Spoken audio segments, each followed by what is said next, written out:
అశ్వ సంవత్సరంలో కైలాస యాత్ర Shri Gayatri tours and travels 8977349696.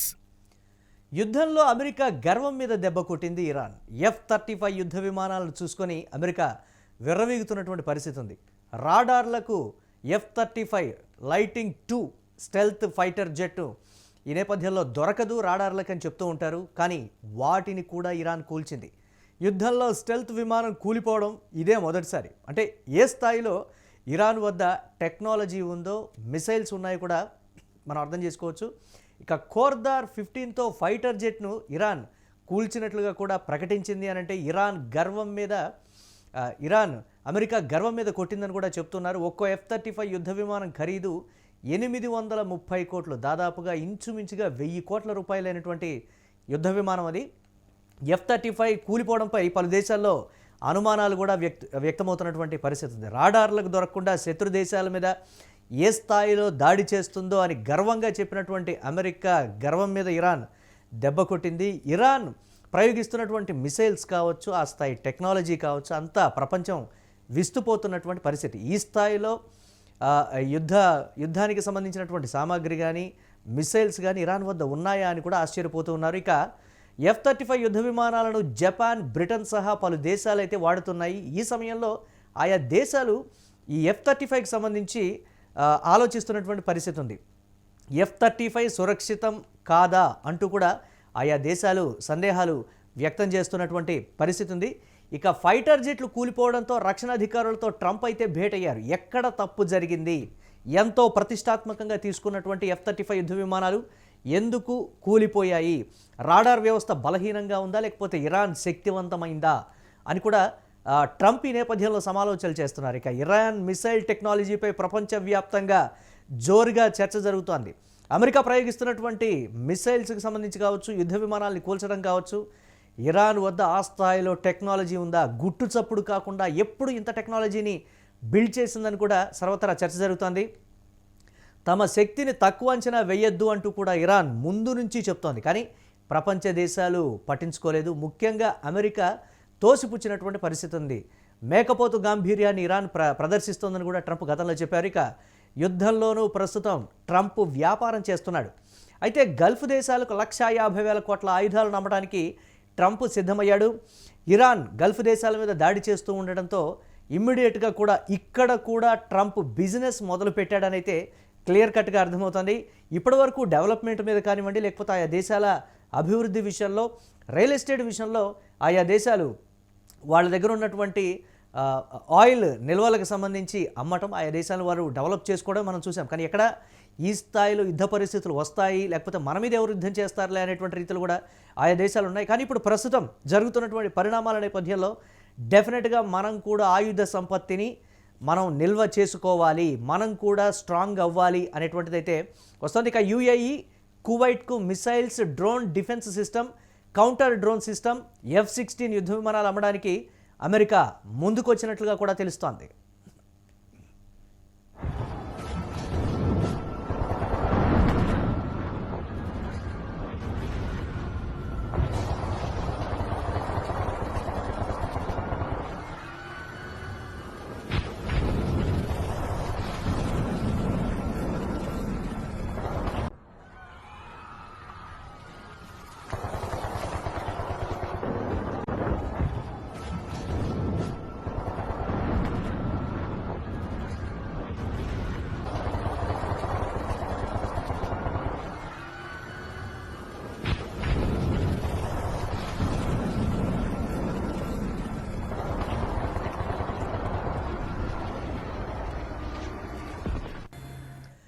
దీనికి సంబంధించి మరిన్ని అప్డేట్స్ మా కరెస్పాండెంట్ వెంకట్ అందిస్తారు. వెంకట్, అడుగడుగున ఆశ్చర్యపరుస్తోంది ఇరాన్ అనేది.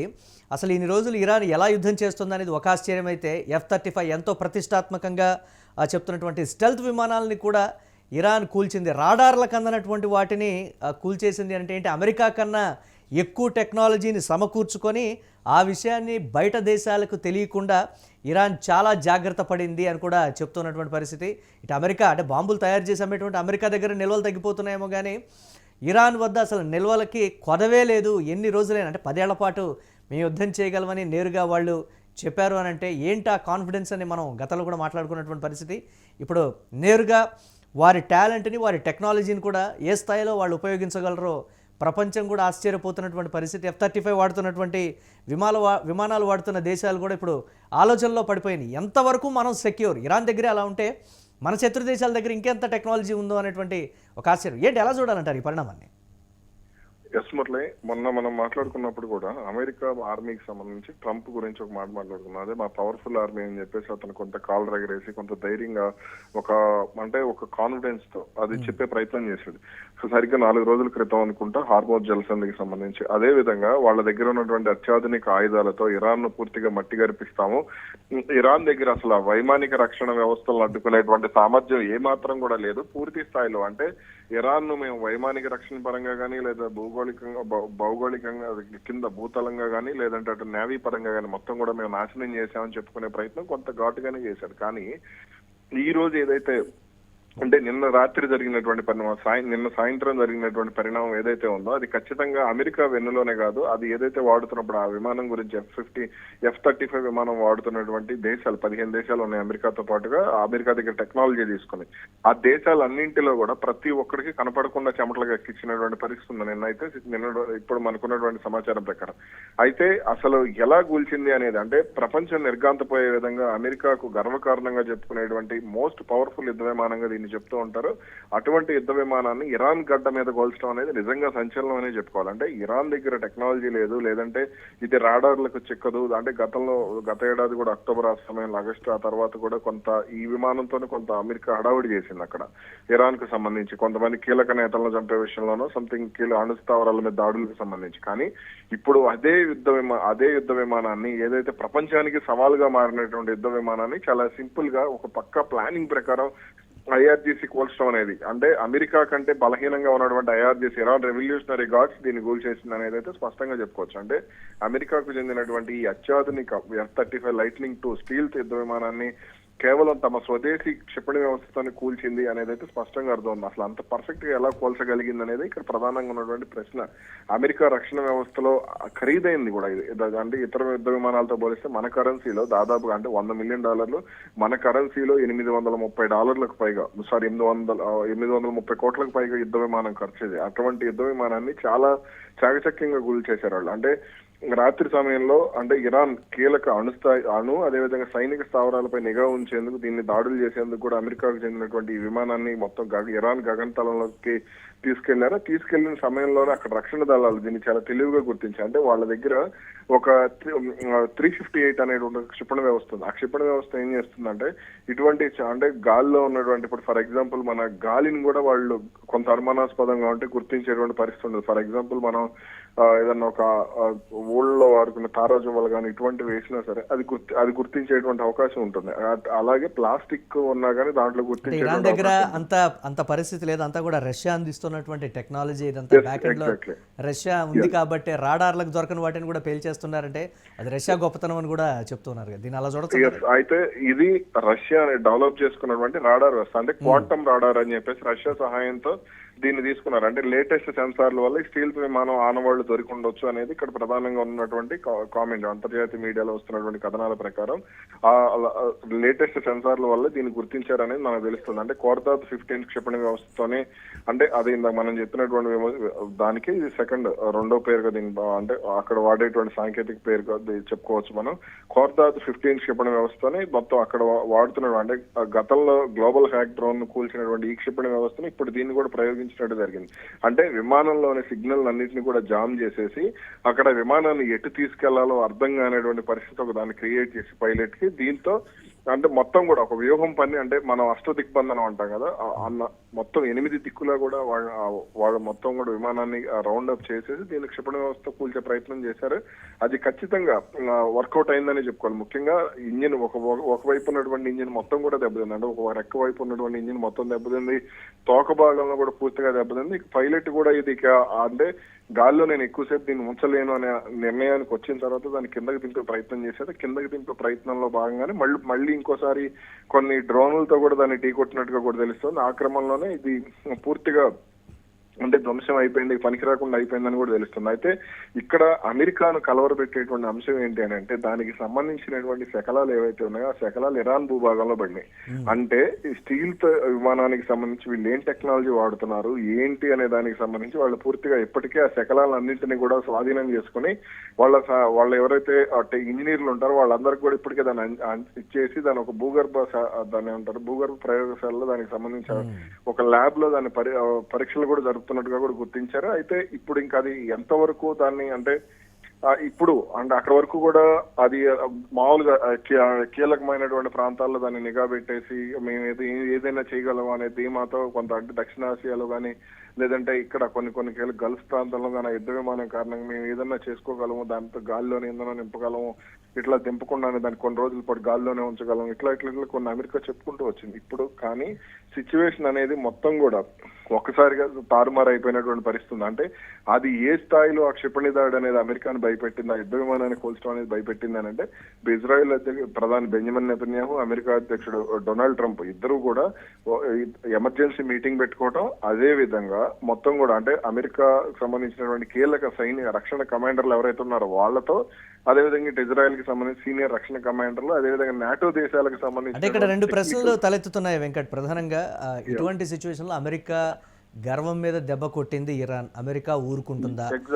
అది ఒక ప్రశ్న అయితే ఈ సమయంలో కూడా ఇలాంటి సమయంలో కూడా గల్ఫ్ దేశాలకి ట్రంప్ ఇస్తున్నటువంటి ఆఫర్ ఒక 1,50,000 కోట్ల రూపాయల విలువైన ఆయుధాలని ఇరాన్ చేసేటువంటి దాడుల్ని ఎదుర్కొనేటువంటి శక్తిని మీకు నేను అమ్ముతాను అనేటువంటి బిజినెస్ మ్యాన్ అంటే ఒక దేశాధ్యక్షుడిగా ఒకవైపు ఆలోచిస్తే మరోవైపు వ్యాపారవేత్తగా ఆలోచిస్తున్నటువంటి తీరు ఒక కమర్షియాలిటీ. దీన్ని మనం అంటే పల్లెటూరులో మనం అనుకుంటారు ఒక చిన్న సాంగ్ అంటే శవం వెళ్తుంటే దాని వెనక చిల్లరను లేదంటే పేలాలు ఏరుకునే వాళ్ళు అంటారు కదా. సేమ్ ఇప్పుడు ట్రంప్ ఇదే కోణంలోకి వస్తాడు అనేది అయితే ఇదే కోవలోకి వస్తాడు అనే విషయం అయితే స్పష్టంగా చెప్పొచ్చు. ఎందుకనంటే ఇప్పటికంటే ఇరాన్ పదే తక్కువ అంచనా వేసి అలాగే ఇప్పుడు యుఎస్ఎస్ ట్రిపోలి, అదేవిధంగా అబ్రహం లింకన్ ఆల్రెడీ మేము IRGC వాళ్ళు మేము కొట్టాము అని చెప్పేసి వాళ్ళు క్లియర్ గా చెప్తున్నారు. అలా అందుకనే మళ్ళీ అది ఉండగా అలా కాదని చెప్పేసి యుఎస్ఎస్ ట్రిపోలిని మళ్ళీ ఇప్పుడు రంగంలోకి తీసుకొచ్చి అరేబియా సముద్రంలోకి తీసుకొస్తున్నారు. కాబట్టి అది దాదాపుగా దాని ఒక చిన్న విమానాశ్రయంగా చెప్తారు. అంటే దాని ద్వారా అటు గల్ఫ్ దేశాలకి రక్షణ ఇవ్వాలి, గల్ఫ్ దేశాలకు కాన్ఫిడెన్స్ ఇచ్చేసి మళ్ళీ కొత్త ఆయుధాలను వాళ్ళకి అమ్ముకుని అంటే దీని ద్వారాను అదేవిధంగా వాళ్ళకి కొత్త ఆయుధాలు అమ్మి దాని ద్వారాను అంటే ఇరాన్ మీద రెచ్చగొట్టాలి. అంటే ఒక ముస్లిం దేశాన్ని మరో ముస్లిం దేశం మీద రెచ్చగొట్టేటువంటి ప్రయత్నం ఇది. గతంలో ఏదైతే కొన్ని దేశాల మధ్య గొడవలు పెట్టాడో ఇప్పుడు అమెరికా కొన్ని దేశాల మధ్య దక్షిణ అమెరికాలో ఉన్న కొన్ని దేశాల మధ్య ఏ విధంగా అయితే గొడవలు పెట్టారు సేమ్ ఇప్పుడు అదే రాజకీయాన్ని ఇక్కడ ట్రంప్ కూడా అంటే వాళ్ళకు ఉన్నటువంటి దాదాపు ఇందాక కూడా చూశాను $39 ట్రిలియన్ $40 ట్రిలియన్ వాళ్ళకి అప్పులు అయిపోయినాయి అని చెప్పేసి విన్నాం. అలాగే ఇప్పుడు ఖచ్చితంగా అంటే ఇటువంటి వాటి ద్వారా అలాగే ఉక్రెయిన్ రష్యా మధ్య యుద్ధాన్ని నేను ఆపుతానని ప్రయత్నం చేస్తున్నా వాళ్ళ కొన్ని కీలకమైనటువంటి ఆయుధాలను కూడా అమ్మే ప్రయత్నం చేస్తున్నాడు. అదేవిధంగా ఇప్పుడు గతంలో ఆఫ్ఘనిస్తాన్ ఇప్పుడు పాకిస్తాన్ కూడా కొన్ని ఆయుధాలు నేను అమ్ముతాను ఆఫ్ఘనిస్తాన్ పోరాటానికి అని చెప్పేసి కొంత వైట్ హౌస్ నుంచి ఒక సమాచారం కూడా పంపించారనే కథనాలు కూడా వచ్చినాయి.